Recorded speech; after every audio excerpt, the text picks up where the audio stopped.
The jar is still there, hidden behind glass, floating in yellowed fluid, a mind that once shimmered with impossible brilliance and pulsed with unspeakable darkness. If you walked into the psychology department at Cornell University today, you'd see it, the preserved brain of Edward Howard Rulloff, a relic, a warning, a question mark carved out of human flesh. It weighs more than yours, larger, heavier. They measured it 1/673 cubic centimeters, the biggest ever recorded in the United States. Scientists stared at it in awe. A brain that could weave 8 languages into poetry, decode ancient Greek, unravel the roots of language itself. But that same brain, that same cathedral of intelligence, plotted murder after murder, cold and precise, as if knowledge itself demanded blood to sustain it. Ask yourself, how could such brilliance coexist with such brutality? How could a man spend his evenings translating Plato and his nights planning who would never wake again? Society couldn't accept it. Newspapers called him the genius killer. A paradox wrapped in human form. And yet, if you strip away the shock, the contradictions dissolve into something terrifyingly clear. Genius itself can be a weapon, sharper than any knife, colder than any gun. You see, men like Rulloff are not accidents. They are mirrors. They show us what power looks like when the mask of morality is ripped away. They reveal how intelligence can be twisted into domination, how the thirst for mastery becomes indistinguishable from the thirst for control. Rulloff lived in the 19th century, but the structures that enabled him, the worship of knowledge, the hunger for authority, the blindness of communities desperate for guidance, those structures surround us still. You're walking among them right now. Tonight, I'm going to pull you into the forbidden corridors of his double life: scholar and killer, husband and monster, teacher and predator. You will hear the secrets the polite world covered in whispers, and by the end, you will no longer look at brilliance as innocent. Because Edward Rulloff's story isn't about the past. It's about the truth that knowledge without restraint becomes a form of domination, and that domination always demands a sacrifice. The year was 1842, and the Finger Lakes of New York were alive with transformation. Steamships cut across the waters, canals channeled money and men into once sleepy towns, and new settlements throbbed with ambition. It was here, in this landscape of hope and upheaval, that Edward Rulloff appeared. He was 23, tall, sharp-featured, a figure who seemed almost imported from some higher world. His hair was immaculately groomed, his clothes neat, his eyes piercing with a depth that suggested hidden universes of knowledge. To farmers, merchants, and villagers, he looked like Providence itself had dropped a savior into their midst. He spoke with authority. Latin rolled off his tongue as easily as English.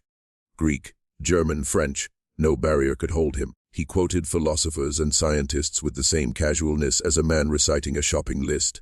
He seemed to contain all the wisdom of Europe, condensed into a single body that now stood in rural Dryden. People starved for refinement, for education, for something beyond mud and trade embraced him instantly.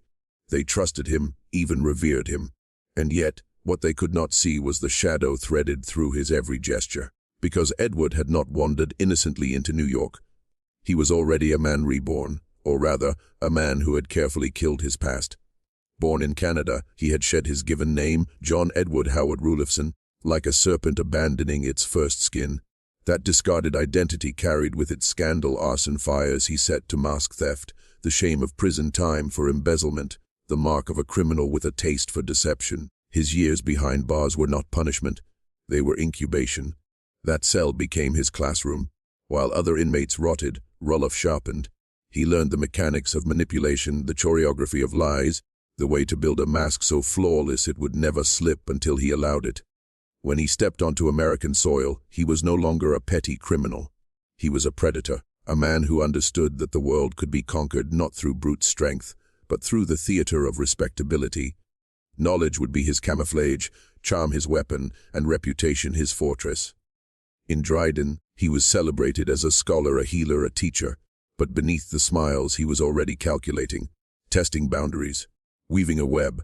This is how monsters survive in plain sight, not by hiding in shadows, but by dazzling their prey with light. Edward Rulloff's brilliance wasn't a gift to the world. It was bait, and the trap was only beginning to close. In Dryden, the mask of respectability hardened into something nearly flawless. Edward was no longer just a curiosity, he became indispensable. The town offered him the position of headmaster at their school, an honor that gave him not just authority, but access. Parents entrusted their children to him. Neighbors sought his advice on matters of health, politics, and philosophy, and dinner tables became his stage.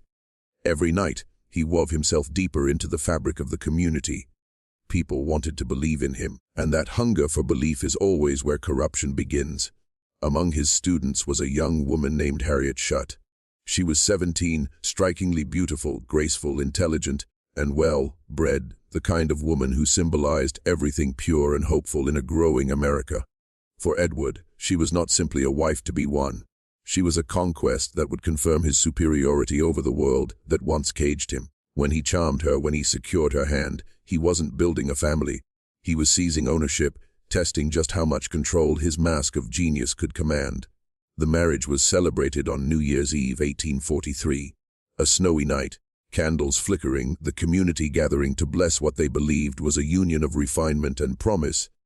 But even within that sacred moment, his mask cracked. When the minister leaned forward to kiss Harriet's cheek, a simple, innocent blessing, Edward's face twisted. Jealousy, violent and unmasked, surged like fire. His eyes burned with a rage so sudden, so consuming, that several guests recoiled in silence. For a flicker of time, everyone saw what Harriet would come to know all too well, a man whose brilliance was nothing more than a cage for his demons. But no one spoke.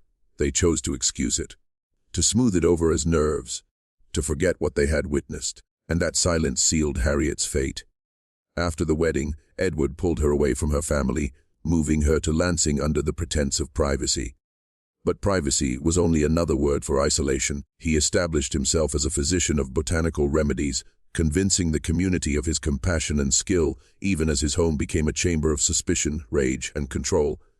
Harriet, once surrounded by protection, now stood alone, tethered to a man whose intellect had no limit, and whose capacity for violence was only beginning to surface. The lesson here is cruel, but it is real. The most dangerous predators don't need to hide in shadows. They shine, they dazzle, and they blind you with brilliance until you willingly step into their cage. At first, Lansing seemed to offer Edward and Harriet a chance at a quiet life. He treated patients with herbs and strange remedies, dazzling families with his knowledge. Villagers whispered of his brilliance, calling him a healer, a man of science, a mind far ahead of his time. Inside their modest home, books lined the walls, Greek texts, medical manuals, philosophical treatises. Neighbors who visited saw a household glowing with intellect. They did not see the shadows collecting in its corners. Harriet did. She learned quickly that Edward's brilliance came wrapped in volatility. His moods shifted like sudden storms. In one moment he could be tender, reading aloud passages of literature, his voice smooth and commanding. In the next, suspicion seized him, suspicion so irrational it froze her blood. If she spoke too long to another man, he raged. If she lingered outside, he demanded explanations. Even a glance could become evidence in his mind. The jealousy that cracked through at their wedding now spread like rot through every corner of their marriage. And then came Dr. Henry Bull, a cousin of Harriet, a trained physician, and Edward's supposed colleague in botanical medicine. Bull's presence should have been unremarkable. A relative, a mentor, a family ally. But every time he greeted Harriet with the casual warmth of kinship, every time his eyes lingered in conversation, Edward's fury ignited. To him, Bull was not family. He was a rival, a thief, a betrayer. His mind, so capable of deciphering languages and theories, could not interpret love without twisting it into possession. Harriet's fidelity meant nothing against the storms of his paranoia. By 1845, their daughter Priscilla was born. For a brief span, fatherhood softened him. He spoke of grand futures, of moving west, of teaching at universities where his genius would finally be recognized. But beneath these promises lurked the same old shadows. When his rage returned, it came sharper, more dangerous, fueled now by the illusion that Harriet was betraying him with her own cousin. He began to watch her, follow her, interrogate her with a calculated coldness. The townspeople saw the scholar, the healer, the man who could unlock the mysteries of language itself. Harriet lived with the monster they refused to see. And here lies the truth too many ignore. Intellect does not civilize. Power does not soften. A brilliant mind can carry the same primal hunger for domination as a brute's fist. But cloaked in reason, it becomes far harder to detect and far deadlier to escape. The spring of 1845 should have been a season of renewal for Harriet. Instead, it became the season of her undoing. The quiet domestic world she clung to began to warp under Edward's gaze. Every laugh, every glance, every word she exchanged with another man, especially with Dr. Bull, became fuel for his suspicions. He turned their home into a stage for interrogations, pressing her with questions until she wept, then punishing her tears as if they were proof of guilt. His love was not affection. It was ownership enforced through fear. Edward's genius fed his jealousy. Most men, when consumed by suspicion, grow clumsy and obvious. But Edward planned. He studied Harriet's movements as if they were a text to be decoded. He timed her departures, tracked her footsteps, tested her answers against his own observations. His rage was not wild, it was methodical.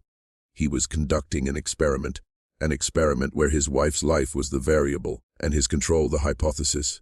That May, tragedy struck Harriet's extended family. Her sister-in-law grew gravely ill after childbirth, and Harriet, bound by loyalty, visited frequently to offer help.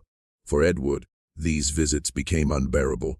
He convinced himself she was using them as a cover, sneaking moments with Dr. Bull, indulging in a betrayal he had already scripted in his mind. The more Harriet tried to reassure him, the more he interpreted her words as lies. In his world, innocence was impossible. Every denial became confirmation, and then, sometime in the weeks that followed, the storm finally broke. The details remain obscured, hidden beneath Edward's lies and the silence of the grave. What is known is this: Harriet and her infant daughter vanished. Neighbors whispered questions, but Edward met them with a scholar's calm. He told some that Harriet had gone away, visiting relatives. To others, he hinted at illness or travel or silence. No one could confirm a thing. The young mother and her child had simply ceased to exist, and beneath the soil, somewhere in the tangled countryside of upstate New York, Edward buried his secret. The community, blinded by his intellect, chose hesitation over confrontation. They wondered, but they did not act. They questioned, but they did not pursue. And here lies the most disturbing truth: evil often thrives not because it hides perfectly, but because ordinary people refuse to believe what stands before their eyes. Edward knew this. He counted on it. And because of that, Harriet and Priscilla became not his last victims, only his first. After Harriet and little Priscilla disappeared, Edward stepped deeper into his second skin. The scholar, the healer, the man above suspicion. He moved through the world with composure so precise it was almost theatrical. In public, he spoke eloquently of medicine, of the evolution of human speech, of knowledge as the highest calling of man. Behind closed doors, the silence of his missing family hung like a ghost that no one dared name aloud. Neighbors whispered, but none challenged him. Fear and admiration kept their tongues still. And in that silence, Edward flourished. He expanded his reputation as a physician of herbs, curing ailments with concoctions that seemed to border on the miraculous. His house became a salon of intellect, where curious minds gathered to hear his theories on linguistics. He spoke of language as if it were a living organism, tracing the roots of words back through centuries, trying to build a system that would explain how thought itself was born. It was a grand vision, one that could have cemented him as a titan of knowledge. But brilliance, when fused with unrestrained ego, curdles into obsession. For Edward, every setback became proof that the world was conspiring against him. Every doubt, every challenge, became a personal attack to be answered not with reason, but with force.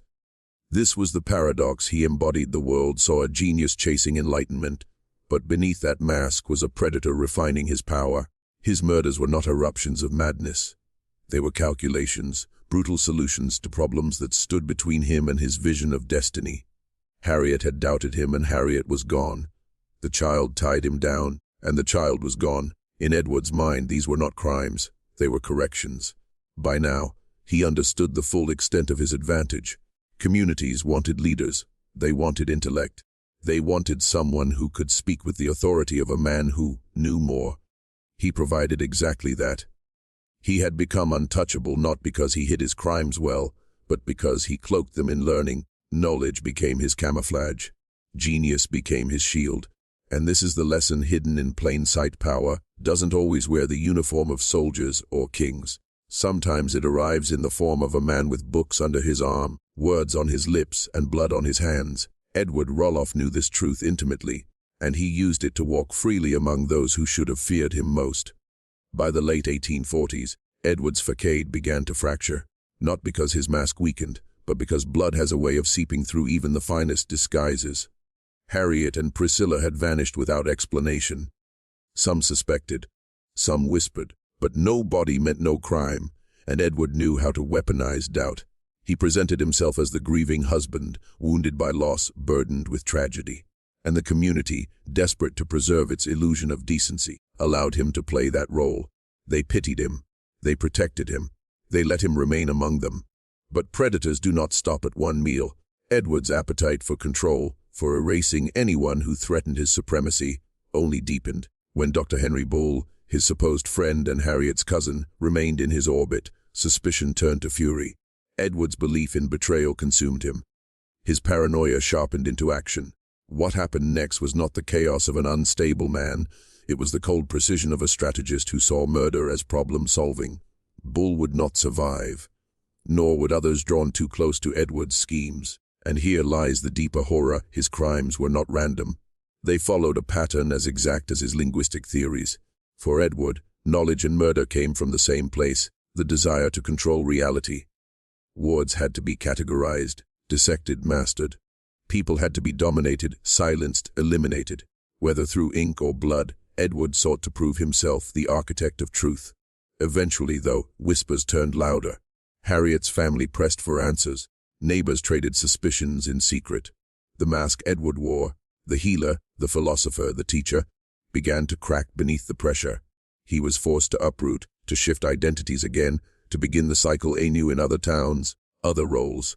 Each move left a trail of suspicion, but never enough evidence to cage him. Like a shadow, he slipped just out of reach, his legend growing darker with each escape. Understand this: Edward's greatest weapon was not his knife, nor his fists, nor even his towering intellect. It was society's refusal to confront the truth. People looked brilliance in the eye and convinced themselves they were seeing virtue. They chose to worship genius rather than question it, and in that worship they became accomplices. This is not just history. This is a mirror. Think carefully about who you admire, who you follow, who you let guide your thoughts. Because not all geniuses are creators. Some are destroyers wearing crowns of knowledge. Edward's life after Dryden was a series of disguises, each more convincing than the last. He moved like a phantom across upstate New York, presenting himself as a physician, a teacher, an intellectual drifter with knowledge to sell. Towns welcomed him, drawn to his erudition, seduced by his confidence. He spoke of medicine, of philosophy, of the secrets of ancient languages. He dazzled them with a brilliance they could not measure, and while they listened, he studied them with the cold patience of a predator choosing where to strike. In each new place, the same cycle unfolded. Edward would weave himself into the community, earning trust, gathering resources, expanding his circle of influence. And then, when he encountered resistance, a rival, a skeptic, someone who questioned too deeply, violence returned. It was never loud, never clumsy. It was calculated removal. Lives vanished, explanations twisted, suspicion dulled by his impeccable charm. To the world, he was an enigma, a misunderstood genius who suffered misfortune. To those closest to him, he was a storm that could not be escaped. By now, Edward's obsession with linguistics had grown into mania. He believed he alone could unlock the universal laws of language, the key to human thought itself. He filled notebooks with sprawling theories, lines of ancient text, attempts at constructing a system that could reveal the hidden architecture of the mind. But genius unmoored from morality is not enlightenment.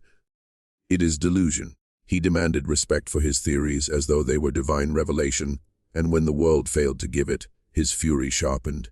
To Edward, doubt was treason, and so every act of murder became part of his philosophy. He justified it as pruning, cutting away those too blind, too small, to see his greatness. Each death was not merely personal rage, but a declaration that his vision stood above law, above morality, above life itself. But here is the darker revelation: Edward was not unique. He was simply honest in his corruption.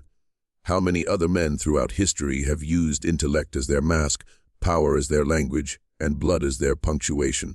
He was only one echo in a chorus of predators who learned that the world bows more easily to knowledge than to swords. And this is where you must pause. Ask yourself if you lived in those towns, if you heard his voice, saw his eyes, listened to his brilliance, would you have doubted him? Or would you, too, have been charmed into silence? By the 1850s, Edward's double life began to grind against its own weight. His brilliance still dazzled, but his debts grew, his schemes unraveled, and whispers followed him like shadows too thick to outrun. Respectable lectures could no longer finance his obsessions. He needed money, and money demanded risk. That was when the scholar transformed into something cruder, yet just as dangerous, the criminal mastermind orchestrating robberies across upstate New York. But make no mistake, these were not the desperate acts of a starving man. They were the calculated moves of someone who believed rules did not apply to him. Edward recruited accomplices, men seduced by his authority, who looked at him as a leader, even a prophet. He convinced them they were destined for something greater, that their crimes were not thefts but steps toward freedom. And when they faltered, when they hesitated, Edward's will crushed theirs. He was not stealing bread. He was stealing allegiance, bending men into extensions of his will. It was during one of these ventures that the mask began to crack. In a botched robbery, violence erupted. Innocents died. The line between Edward the scholar and Edward the killer dissolved entirely. His accomplices wavered, some turning against him, others falling under his command with cult-like loyalty.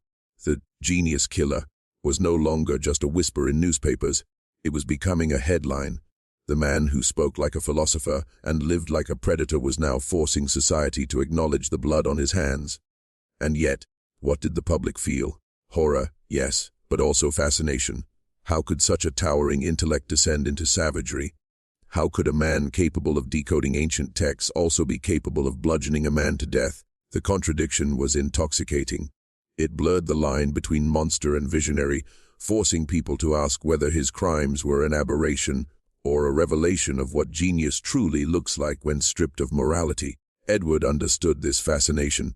He fed on it. In every courtroom, every interrogation, he turned proceedings into performances. He defended himself not just with arguments, but with the authority of a man who believed he was untouchable. And for a long time, he was right. Because society is always slower to punish those it secretly admires. Here's the truth you were never meant to hear: corruption doesn't only survive through fear. It thrives on fascination. Edward Rulloff knew that, and so do the institutions around you today. The trial of Edward Rulloff was not a search for justice. It was theater, and Edward knew how to play the stage. He entered the courtroom not as a man accused of murder and robbery, but as a scholar forced into misunderstanding by a society too primitive to grasp his greatness. He quoted philosophers, corrected lawyers, and spoke with the calm authority of a man who believed himself superior to everyone in the room. And disturbingly, it worked. Judges, jurors, even prosecutors found themselves spellbound by the cadence of his voice, the weight of his words, the hypnotic clarity of his logic. He did not deny who he was. He did not beg for mercy. Instead, he reframed the narrative. To Edward, he was not a criminal. He was a genius maligned by mediocrity. His murders, unfortunate necessities, his thefts, tools to advance a higher cause. He painted himself as a visionary shackled by a society too dull to see the brilliance standing before them.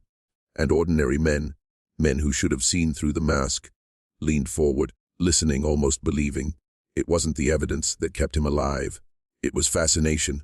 Newspapers fed it, dubbing him the learned murderer, the genius killer, turning his crimes into spectacle. His brain became as much a subject of discussion as his guilt. Was his violence proof of madness?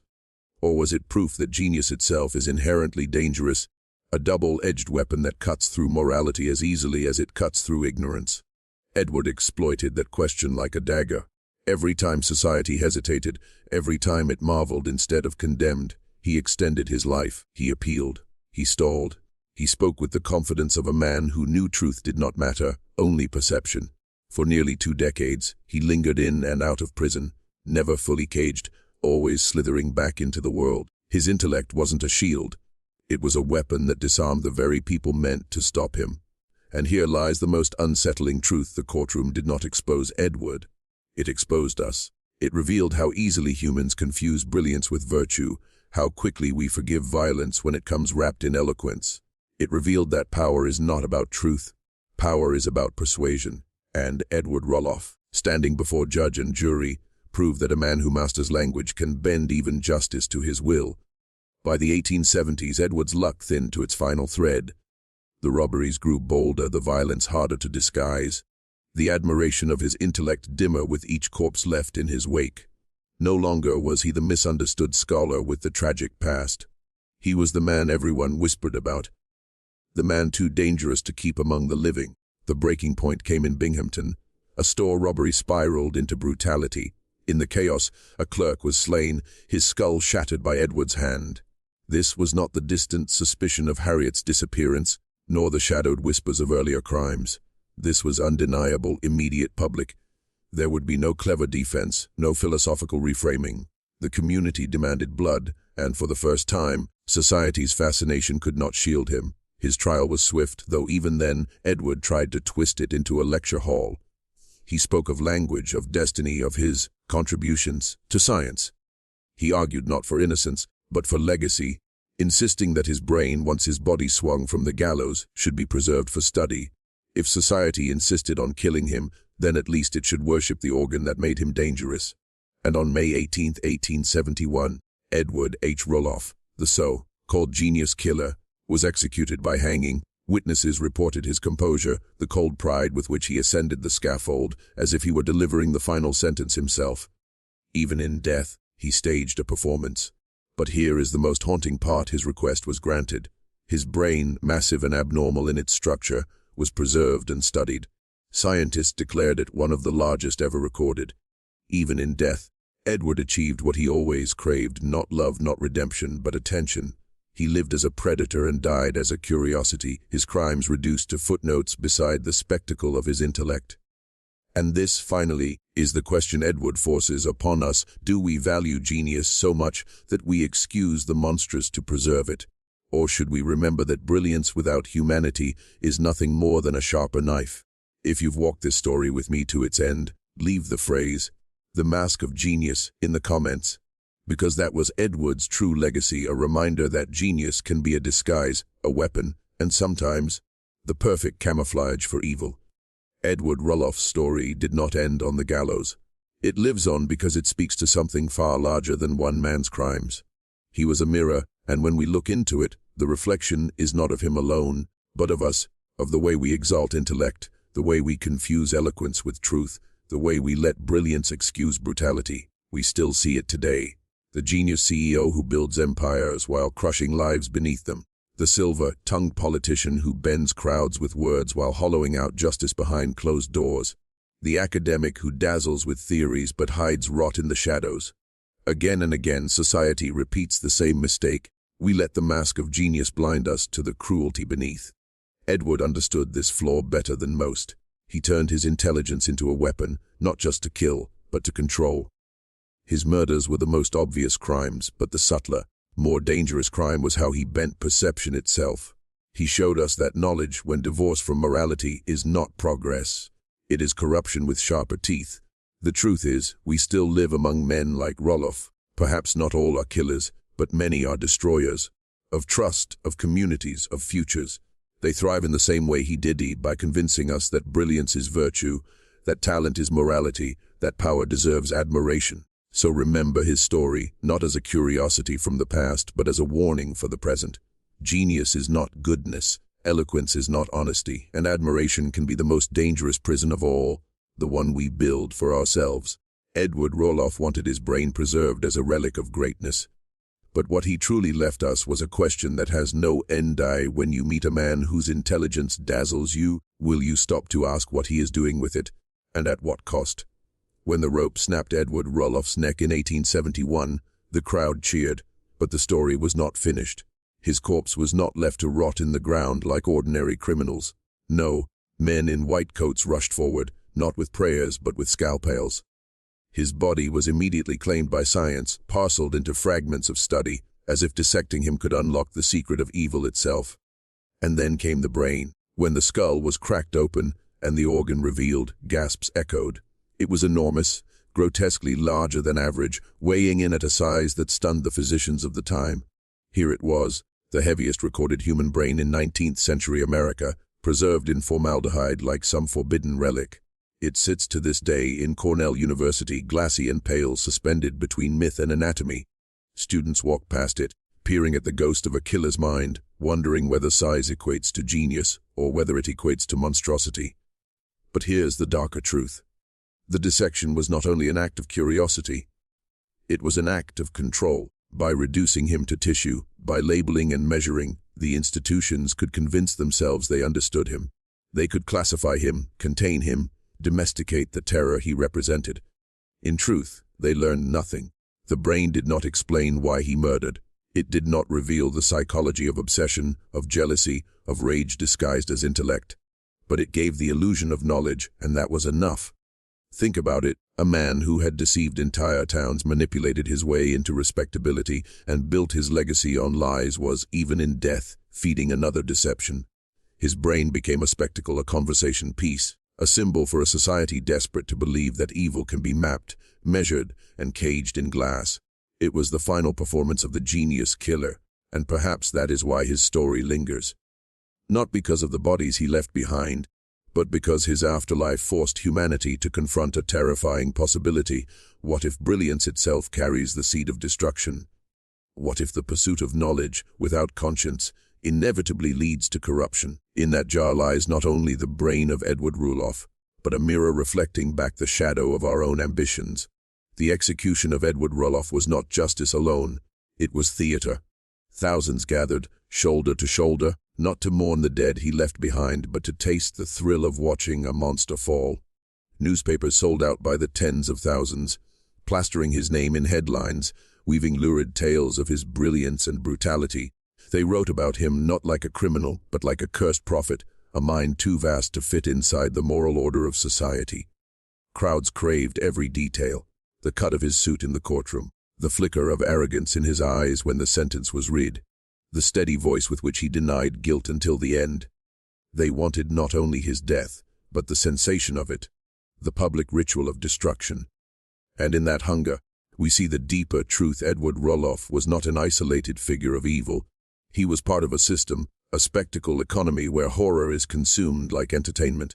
The papers called him the genius killer, a title designed to freeze men in fascination.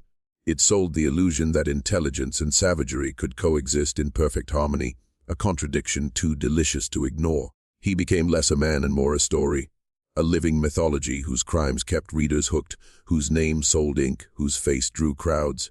He gave America exactly what it wanted, a villain it could worship in secret while condemning in public. But here's the dangerous part: when a society feasts on its monsters, it also feeds them. Rulloff's ego swelled with every headline. He knew he was not being forgotten. He knew his intellect, his strange charisma, and his crimes would be remembered, studied, debated. Death itself could not erase him, and that knowledge gave him a perverse immortality. This is why his preserved brain still sits in Cornell today, staring back at us across the decades. It is not only a specimen, it is a shrine, proof that society cannot let go of the monsters it claims to hate. We consume their stories, replay their cruelties, keep their memory alive. In this way, Edward Rulloff did not lose. He transformed. He became part of the machinery of spectacle, where murder turns to myth and myth turns to legacy. Edward Rulloff was a man, yes, but he was also a product. His story was sculpted, packaged, and sold by institutions that understood the power of fear. The court dramatized him, the newspapers immortalized him, and the universities preserved him. Each played its role in transforming flesh and blood cruelty into legend, and legend into power. Think of the irony: the same society that condemned him also fed on him. His execution silenced his voice, but amplified his image. His crimes were turned into parables, his intellect into debate, his brain into a trophy. This is how institutions operate. They take what is monstrous, frame it in ritual, and convert it into authority. The spectacle is not random. It is a tool of control. Rulloff's brain in Cornell's jar is more than a relic. It is a symbol of a deeper truth, that knowledge can be weaponized by those in power. By dissecting him, they told the public, we can explain evil, we can master it, trust us. But behind that lie was the real agenda: to tighten their grip on how we think about crime, genius, and morality. The state, the press, and the academy didn't want justice. They wanted ownership of the narrative. And the lesson they teach is one that still binds us today. Look around. Governments turn terror into reason for war. Corporations turn crime into headline commodities. Media turns every killer into a star of the nightly broadcast. The system thrives not by erasing the monstrous, but by curating it, reshaping it into fear we can consume. Rulloff was only one chapter in a much larger book, the eternal story of how human horror is refined into institutional authority. You were never meant to see this pattern. You were meant to believe the execution ended it, that the jar contained it, that the story was closed. But now you know. The truth is that every generation has its Rulloffs, and every institution knows how to use them. The killer feeds on blood, the system feeds on the killer, and the public hungry for spectacle feeds them both. The real question is, when you see the next monster paraded before you, will you recognize whose power is being nourished? Or will you applaud just like the crowd did in 1871, never realizing the rope wasn't only around his neck, it was around yours too? You've walked through the corridors of Edward Rulloff's life, from his charm to his crimes to the jar that still holds his brain. But understand this, the story was never only about him. It was about you, about the world you inhabit, about the way power shapes your perception and whispers lies into your conscience. Do you see it now? Rulloff was not just a killer. He was a prototype, a demonstration of how intellect can be weaponized, how knowledge without conscience becomes a tyrant's tool. And more than that, he was proof of how easily society bows to the mask. A brilliant speaker is admired, a confident man is trusted, an academic is sanctified. And when that mask is ripped away, the crowd gasps. Not because they've seen evil, but because they've glimpsed themselves. That is why this story lingers. It scratches at the part of your mind that wonders how many Rulloffs walk among us now, cloaked not in 19th century suits but in lab coats, boardrooms, and political chambers. How many smile while plotting ruin? How many command respect while sowing destruction? And more importantly, how many times have you applauded them, blind to the blood beneath their polish? You were never supposed to hear this. You were never supposed to recognize the design, the cycle where the killer feeds on his victims, the institutions feed on the killer, and the people feed on the spectacle. It is a machine without end, unless someone steps outside it, unless someone learns to see. But now you can't unhear it. You've carried Rulloff's shadow into yourself. You've been marked by the knowledge that brilliance does not mean virtue, that spectacle is not truth, and that every story sold to you hides another hand pulling the strings. This was never about curiosity. It was initiation. So if you understand, truly understand, then leave the sign below. Write it twice in the comments, so the others will know you have crossed the threshold. The phrase is simple, but its meaning is eternal. The mask is not the man. Do this, and you are no longer part of the crowd. You are outside the cage, watching it for what it is. The descent is complete. The question is whether you will climb back into the illusion, or carry this darkness with you, and use it as a weapon against the chains that bind you. You've seen the genius killer. Now look closer. The system that created him is still here, and it is watching.